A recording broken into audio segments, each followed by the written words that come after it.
سے دوری کا ایک سبب یہ بھی ہے کہ آج ہم لوگ جو ہے غیر صالح لوگوں کی صحبت اختیار کرتے ہیں. وہ لوگ جو برے ہیں، اچھے نہیں ہیں، نیک نہیں ہیں، صالح نہیں ہیں، ان کی صحبت اختیار کرتے ہیں، جس کی بنیاد پر آج ہم دین سے دور ہوتے جا رہے ہیں. اللہ کے نبی صلی اللہ علیہ وسلم نے فرمایا تھا کہ الرجل علی دین خلیلہ، آدمی جو ہوتا ہے اپنے دوست کے دین پر ہوتا ہے. کیا مطلب ہے؟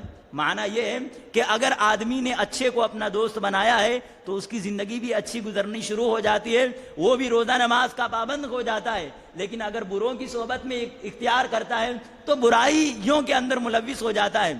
فارسی کا شاعر کہتا ہے صحبت صالح تورا صالح کند، صحبت طالح تورا طالح کند. اچھوں کی صحبت انسان کو اچھا بناتی ہے اور بروں کی صحبت انسان کو برا بنا دیتی ہے. اور اس کو ایک مثال کے ذریعے سے بھی آپ صلی اللہ علیہ وسلم نے وعدے کیا تھا. فرمایا کہ اچھے ساتھی اور برے ساتھی کی مثال عطر فروش اور اسی طریقے سے بھٹی جلانے والے لوہار کی طرح ہے کہ اگر آپ عطر فروش سے دوستی کریں گے تو آپ کو فائدے ہیں مختلف زاویوں سے. یا تو وہ آپ عطر فروش دوست جو ہے آپ کا، وہ کیا کرے گا؟ آپ کو گفٹ کر دے گا، ہدیہ دے دے گا، یا آپ اسے خرید لیں گے. یا ایسا بھی ہو سکتا ہے کہ آپ وہاں پر جائیں اور اس کی خوشبو ہی حاصل کریں. لیکن اگر بروں کو دوست بنائیں گے تو اس کی مثال کیا ہے؟ لوہار کی طرح.